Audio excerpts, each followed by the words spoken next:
Yeah, we just took a little time to heal up and heal up physically, heal up emotionally, heal up mentally. Guys got a chance to be students without being overwhelmed with athletic obligations, which is fun little breather there for them. And we practiced a few times to maintain our timing, and then strength conditioned and rehabbed and prehabbed for the rest of the time. So it was a very, very positive week, and we're looking forward to the game. We'll take questions for Coach Diaco. Please star 1 on your telephone keypad. We'll put you in the queue. Then the operator will introduce you. Thank you, and we'll go to Dan Tortora from wakeupcalldt.com. Good morning, Coach. How are you? Hi, Dan. To go a little bit more into the bye week and some of your takeaways, just the resolve of this team through adversity, how you've seen the guys respond when they had time to be students and time to kind of take a moment for themselves, just how you've seen them kind of come back to work and come back to developing. Yeah, good. I was pleased with the return to game week. I was pleased with entering bye week and how when we first met and got together, how the sting of losing and that feeling was still very present and palpable. That's a good thing, and then the ability to move forward. So they came back to game week. The energy was different. Turn the switch back on, and I was very pleased. I'm very pleased. It's a tough group, tough-minded group. Everybody's disappointed in what the season results from a win-loss standpoint have been, but there's great clarity on reasons why and resolute to fixing the issues. And then as far as the coach on the other side, your thoughts on Steve Adazio and what he's done with Boston College so far? Oh, I'm a big fan of Coach Adazio.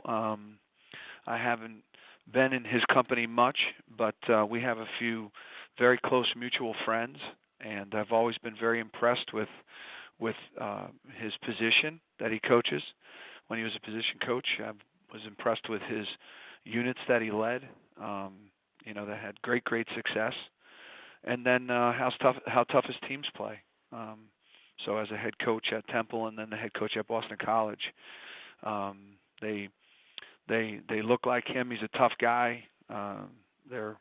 He's a line of scrimmage guy, and they win the line of scrimmage. They grind. They're tough. They're smart, and I'm a big fan of his and how he coaches.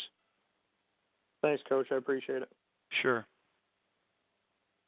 And we'll go next to John Altavilla from Hartford Current. Hey, Bob. Good morning. Hi, John. Hey, what was the tactical emphasis this week during the bye week with the team? What did you focus on in terms of actual football? Yeah, fundamentals.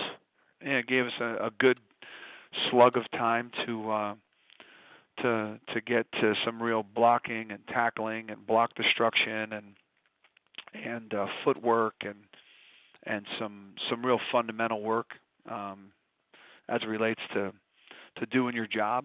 So about half, probably a good slug, half the practice, for the two practices we had were fundamental work. Yeah. Do you plan on spending more time with the offense over the last couple of weeks, at least more time than maybe you had previously? I mean, I spend,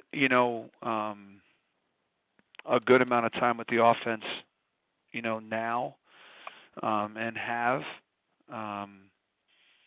So I don't, with the final 2 weeks, we are in a situation here where we're trying to, create tactical things that our players on offense can do well, and be functional with, and operate with a true freshman quarterback, which is exciting, super exciting, but it's still a conversation, and those are conversations and an analysis and an inspection that I'm heavily involved in.